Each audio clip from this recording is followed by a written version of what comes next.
Hello, dear YouTube Sangha. Welcome once again to Peace of Mind. I'm Dharma Peace, joined with. I'm Scott. Guys, today on the agenda, we are going to break down my trip to Eiheiji Temple, which was the other reason why I had gone to Fukui over the week. First was, you guys saw the Fujii Kaze vlog, and I appreciate you guys for tuning in on that one. But today it's me and Dharma Sky, and we're going to talk about my real motive for doing any of this, which is going to Eiheiji Temple and practicing Zen and mindfulness practice. So what are you thinking, Dharma Sky? Looking forward to this one? Yeah, I mean, I saw your video, the vlog. It was incredible. I love the scenery. I love all your adventures. I love watching you happy and doing well. And well, yeah, always ready about talking about mindfulness. Always ready to talk about Zen. I'm always ready. So let's get it. Oh yeah, let's get into it, guys. Okay, so I'll start the video, and you let me know what you think. We might have to stop it here and there, just to kind of flesh it out. This is at the train station. Yeah, it's at Fukui's Shinkansen station, but we actually took the bus. Here I am on the bus. I'm actually there with my wife, but this is for peace of mind, guys. We're not featuring anyone that doesn't want to be on the video, or. But yeah, the bus trip, I mean, it was really nice, serene. Going through the back towns of Fukui is always nice. This is actually my second time being in this area, and the last time it was in 2019, and that was when I was going to grad school. I had gone out there. Funny enough, I was too late to visit to see the actual temple. So here's the actual town near Eiheiji-gawa. So nice. Yeah, it's in the town of Eiheiji-cho, which is in Fukui Prefecture. It's very wooded mountain valley, like it's all like cedar pines. The settlement is called a Monzen-cho, which is a temple town, right, serving as pilgrimage for monks and visitors. Yeah, you can see the Zen cafe there. You'll see like Zen written everywhere, like including in Japanese and in English. So it's just like, yeah, this is the Zen capital, basically. Um, but yeah, I Is there love. like only one temple, Sorry. or it's like a little like? Is it like one main temple, or it's like little a bunch of little temples?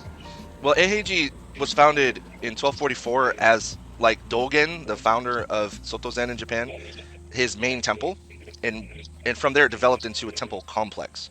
So it's Hmm. like technically, yeah, it's a temple or monastery grounds, right?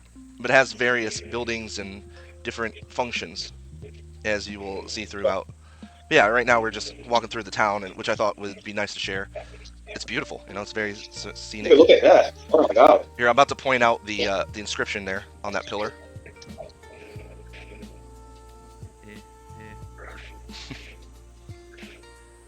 Another little details. Yeah, I said Eiheiji. It means eternally peaceful temple, and the Hei is the same as my Dharma name, Hohei. So that's what makes me like Dharma Peace. Like, and that's like Eiheiji means like forever peaceful. So here's Oh my God! Look at, oh my God! that kid was nice. He said hello to me. Yeah, I love the river, right? Eiheiji Gawa. So Walk it's up to actually, that thing. yeah, it's actually named after the temple. That whole river. Is that like directly behind the temple, or you got like on your way towards the temple? It's like in front of the temple grounds. Nice. Yeah, so just serene, and I told my wife like I just love this part of the river. The first time I visited there, I was alone, and I had plenty of time. Well, I thought I did to like hang out there. Little did I know, I Oh, actually medicine. ruined my opportunity to go actually into the temple. No, it looks like a perfect spot for meditating. Like you sit down, Yeah. meditate, listen to the water, the wind, Hmm. or you walk in meditation. Smell the Absolutely, water, yes. all that stuff. Yeah, here is like here we have like Kanon Bosatsu through the moss pathway. Kanon, the Bodhisattva of compassion, is called Avalokiteshvara in Sanskrit. So you'll see bodhisattvas placed around, not just Kanon, but other bodhisattvas as well, placed around the grounds. So yeah, but here there's a lot of Kanon or Avalokiteshvara statues, kind of like our home temple sky, where we had like Kanon or Avalokiteshvara is like one of the larger standing statues there. And yeah, you can see parts of the halls here. You can see like the beautiful Japanese maple trees and the Oh, moss. those trees. were planted after they built the temple, or did they build a Yeah, temple around those trees? usually after. Here's a lotus flower. Now here's Monju Bosatsu, the Bodhisattva Manjushri, right? So he represents prajna, or transcendental wisdom. But in this case, he's just straight up in like a merciful posture, I guess, like in a way of like Pure Land, I suppose. I like the boat here because it kind of represents or resembles a lotus petal, which I appreciate. It's just a serene location, yeah. And here's like a trinity with Dolgen there. Here's a map of Eiheiji, and this is the This is the building, the Sansho Kaku, which basically means like the Sansho means like the pavilion of I'm gonna say pine, so it's like the pine tree pavilion or pine canopy. Sorry, it's because that sun part looks like the kanji for umbrella, so I guess it means like canopy, like the pine canopy pavilion. So it has 230 paintings by 144 artists created during the Showa period. And here's Dharma, a painting of Dharma, Bodhidharma, so the founder of Zen in China and Japan. So yeah, here's approaching the garden before the Butsuden. So it has like these causeways that I really like. Everything about this kind of has representations, like the way that it's constructed. Um, yeah, so you know, it's approaching where like at the moment what I'm doing is I'm approaching the Sanmon or the temple gate, like the proper gate that leads to the Butsuden or the hall of.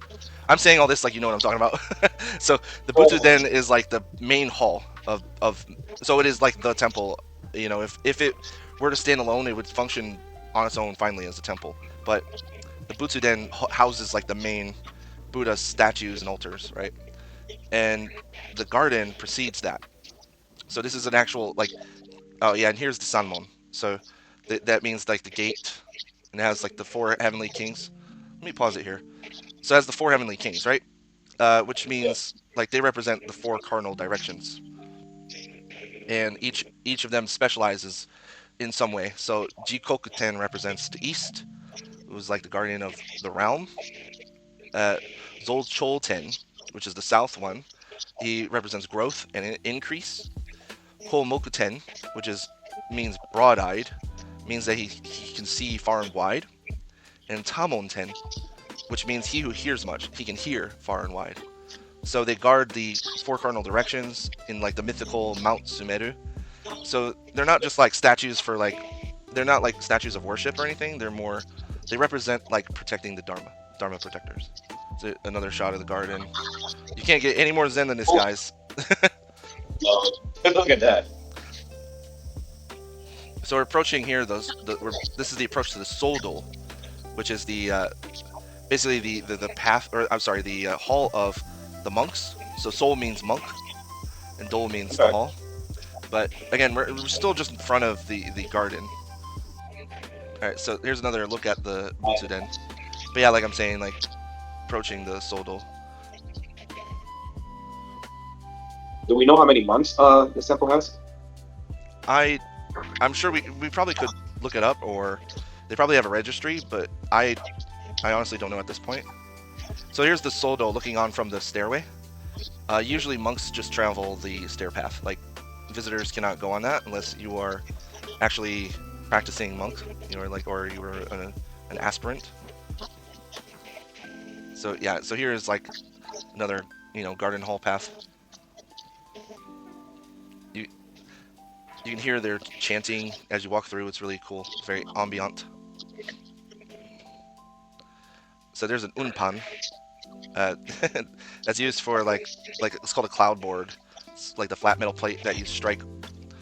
Yeah, this is actually part of the Butsuden.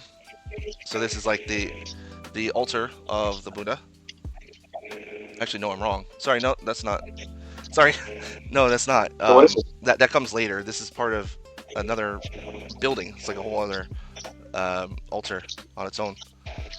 But it has like sponsors, like a list of the sponsors of the temple, and even some like funerary altars. So people that like died and then passed on their inheritance to the temple, things like that. So it's like basically the sponsor's hall. That's why you see lots of gold, things like that, just representing the wealth and the patronage of people who wanted to devote and donate to the temple. And yeah, let's see what else we got here. So this is a This, what tahoto. is this? I'm glad you What? asked. It's called a tahoto. And What's that? tahoto, it's kind of like, so you know pagoda, right?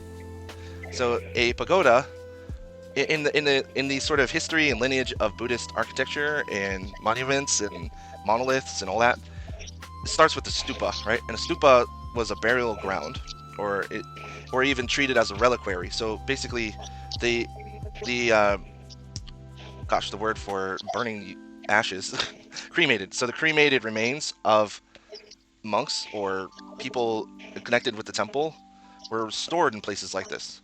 But then over time, the stupa evolved into a reliquary, which is like relics of like maybe the Buddha or an arahant or someone who was significant.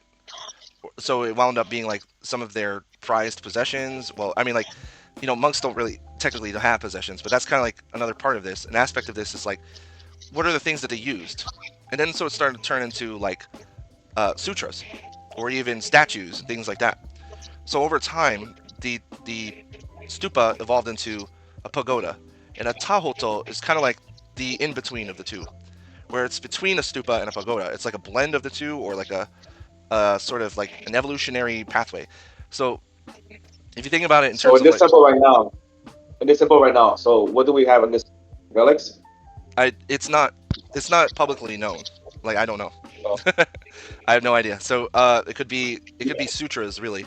My guess is that it would be a mix of both, like sutras and relics. So most often it's sutras, especially when they're larger, like larger buildings, and so in my experience, it's been like sutras. So good example of that is like at Miidera, there's like this Tahoto building that houses sutras. It functions as like an archive in a way. So part of like the function of buildings or temples in general for Buddhism is to house the sutras actually, and that kind of goes back to like Chinese history even.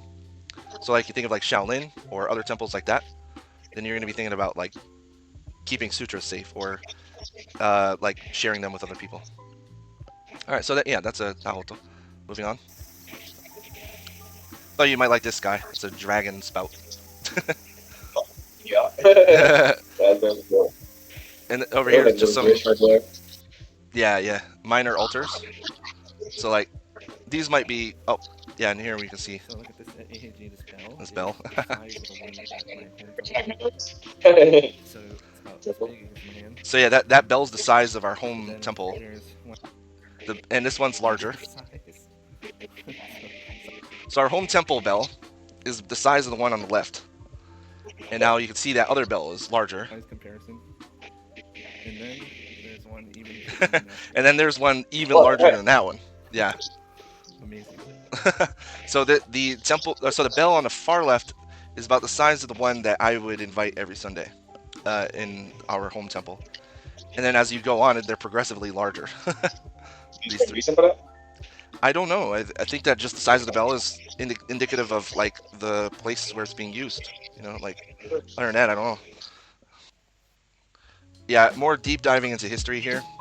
I have notes about this, and I don't know how far you want me to go about it, but I just want to share that this was the scroll that Dogen brought back from China. So, if you know Dogen is the founder of Soto Zen in Japan. And you know what? I can just tell you. I don't even need to use my notes right now.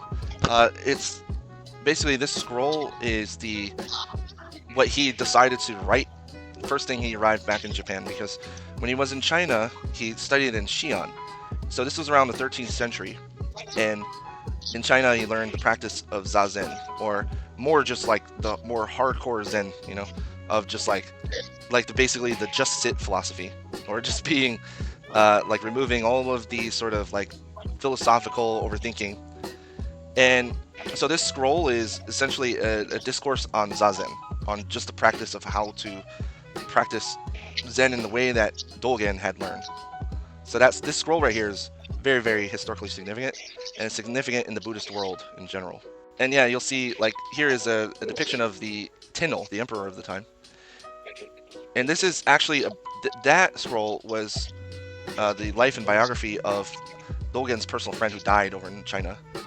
Here's a statue of another emperor who was, these emperors were like patrons to Eiheiji, so that's why they're enshrined there. And this scroll is a registry, so it's a registry of the lineage of Zen Buddhism, and then it goes all the way on to like Bodhidharma, then it goes on to Dogen. So I want to say that, yeah, Dogen is like the founder of Soto Zen. So I want to say that maybe this lineage scroll, and I could be wrong, like I said, I think it goes all the way back to, or it goes all the way through those lines of lineage, which is cool. And so I thought you might be interested in these, Sky. So I specifically, so these are statues of like Taoist deities. So I don't know if people know, but like Zen and Taoism have a lot of overlap. And so, yes, Zen is more Buddhist, but it has some Taoist, like, sort of principles, and yeah, syncretism is what it's called. In religious studies, or in the humanities, we call it syncretism, which is like blending philosophies or elements of belief systems, especially in religion. But so, essentially, early Zen, especially Chan in China, they didn't really care about like keeping it pure. It was never like a purist philosophy, like purity cultures or whatever. Excuse me. But like purity in and of itself was just not really relevant, unless we're talking about like purity of the Dharma, which again, that we could probably get into that later. But what did they focus on? Sorry. What did they focus on? Like if purity and all that wasn't the main focus. Right. Well, purity is a fixed view, right? It's not. So like saying that like the Buddha's Dharma and like the teachings of the Buddha are all there is to the Dharma, that is actually incorrect. So even if we go back to like the early Buddhism and Pali Canon, that it would not be correct. The Buddha said that there's other sources of wisdom outside of just Shakyamuni Buddha, right? And to say that like Taoism is wrong or is not, like to practice these elements within Zen Buddhism is impure would be wrong. It just, so the purity aspect, or like the idea that things have to be perfect or perfectly aligned with the teaching, are not necessarily correct. So there are ways to get basically practicing the beginner's mind. Yeah, in a way. Beginner's mind, being open-minded. Yeah, so the beginner, yeah, right. So like Soshin in Japanese, the beginner's mind.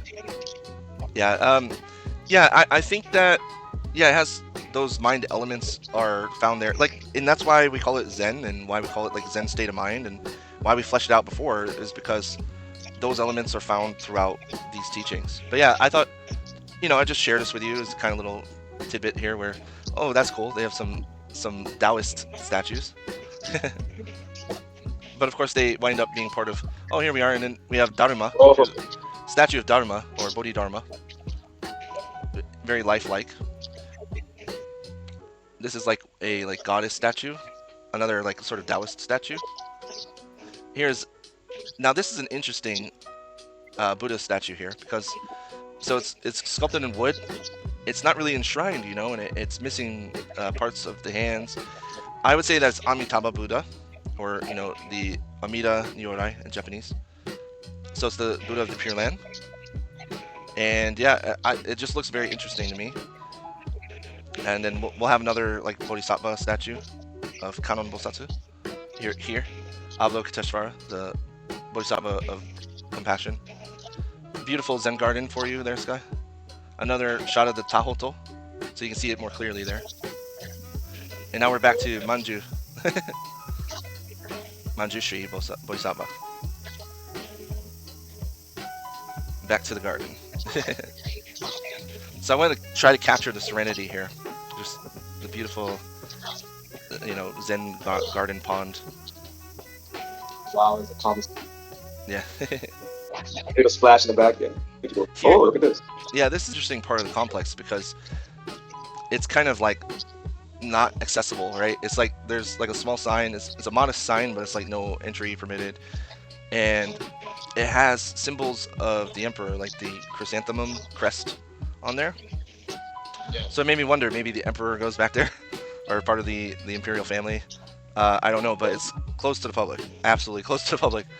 Um, and you get a feeling like, yeah, I've been to like the imperial palace in Kyoto. Like I used to like live near there, and yeah, it's really, yeah, the Kyoto Gosho is what it's called, and it's surreal because parts of it are not accessible to the public, even though other parts are fully accessible. Like you can just like walk around.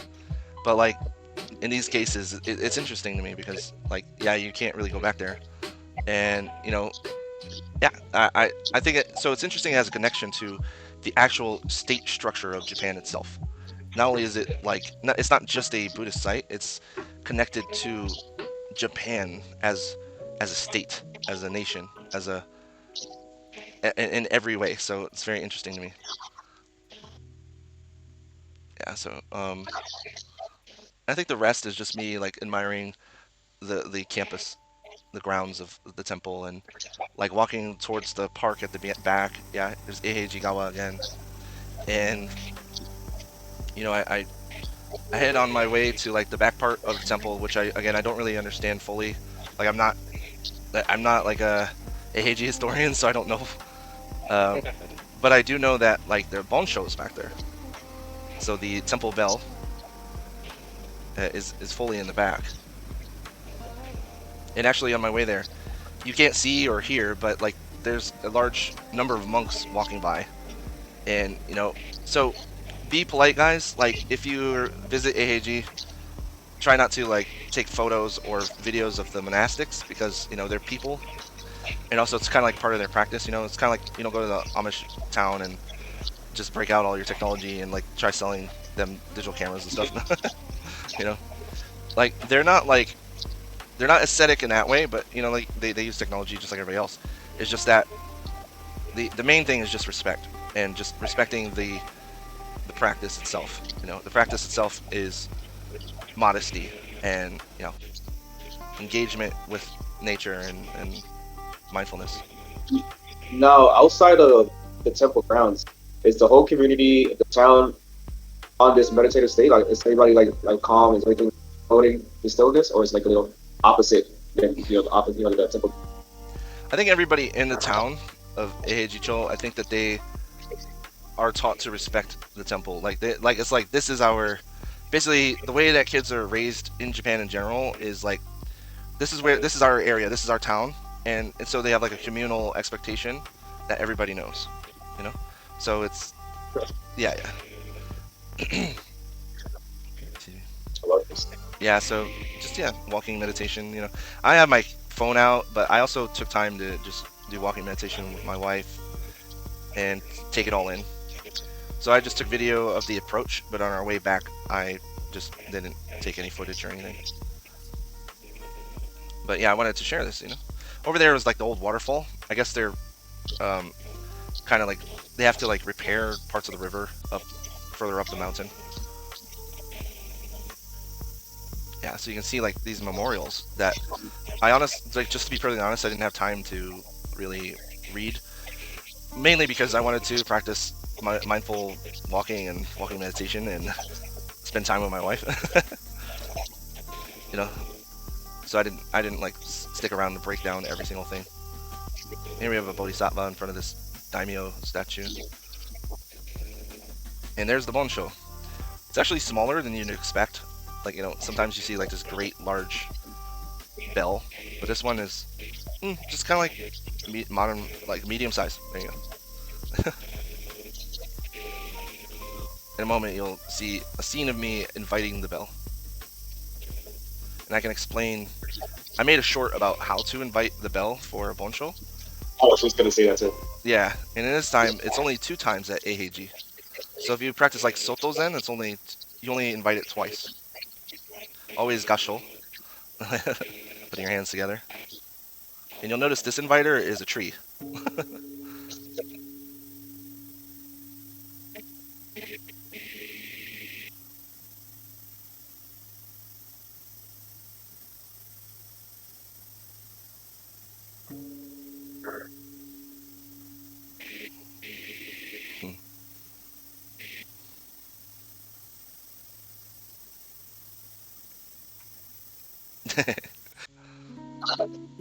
So yeah, So we left off.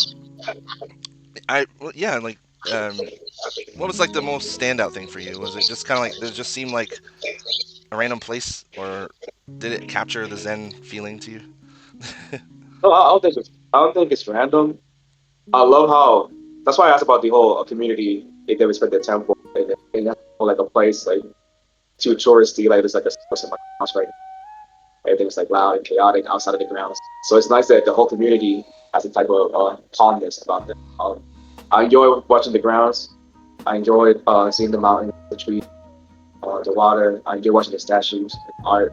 Um, seeing you ringing the bell, catching that stillness, being you look so happy. I'm happy for you. I bet that was a beautiful experience. Yeah, It seems like an amazing place to go. Check it out. yeah, thank you. Um, yeah, and I hope someday you can come see it for yourself. Because it's not like, yeah, you can take like a virtual tour and look at the video, listen to me talk about it, but like seeing it for yourself and going to the zazen kai, like actually practicing, because that is something that we did that I didn't even mention, is that is joining in with doing zazen with everyone, actually sitting in meditation, and Oh yeah. having an actual ordained monk there to walk everybody through it and guide you through the meditation. Not just that, but teach you like the posturing and position, like how it's recommended that you meditate in zazen. So you broke down like full lotus, half lotus, how to use the zafu or the cushion, things like that. You had a bow to the south. Yeah, yeah. I Well, remember all that. yeah. Interesting enough, I think Right. that he did like the kind of like, with that he didn't go too much into detail because I think that that's more like for like a session. But yeah, Yeah. just and like, so we had a crew of like just a diverse group of people with us, mostly Japanese, but what I mean is like of ages and locations. Like, so we even had like some kids with us, and like one of the kids was naughty the whole time. He's like playing around and laughing like like that. And it's so cute. Yeah. And part of the practice though is like, those sorts of things aren't really a big deal, like, and the monk was so good at just like redirecting him and just being like shh. But he didn't like get angry or annoyed. He just was like, yeah, no, it's time to meditate, it's not time to play around. Yeah. I would meditate by the water. I was there. I'll be meditating by the water and just having that moment of stillness by the water. Or just walking around the grounds. So mindfulness, some walking meditation. I agree with the water part, and like I love the rivers, I love the scenery itself, and the monks seem to meditate just indoors, it seems like nowadays. But I do remember reading like the sutras and accounts of older periods of time where monks would just meditate anywhere, like in caves, next to rivers, in along street paths and stuff. And so yeah, and it's odd to me that meditation's been relegated. It's like even during like earlier periods of the modern age, like during like 70s or whatever, people used to meditate all around, like in nature. Like, and I'm not really seeing that anymore. Like, I'm not seeing monks being monks. Like, monks seem to be like sequestered and cloistered in their meditation hole. Like, Right. it's not a critique. It's just like a perspective. It's just like an observation of mine. But I think you agree with me, Sky, that, and I'm gonna make like more shorts about this. That meditation there's nothing strange or unusual about meditation, like at all. Like it's just you're spending time with yourself and collecting your thoughts and your breathing, and that's really all it is. The mystique and the kind of weirdness that it's given is projected onto it. Sometimes when we visit those places, and as beautiful as the temple, sometimes it's about that just being there and embracing, just walking around, seeing things. Meditation is about being present, like you said. Sometimes they like simply just being aware, moment, just being there and accepting everything fully. So that was the biggest takeaway. And I enjoyed this video. I appreciate you sharing this. I wish I was there. I was a little jelly. I'm a little jelly because I get to go there. We could go together, check it out, and have fun time together. Yeah, Enjoy yeah, the stillness together. absolutely. Well, thank you, Dharma Sky.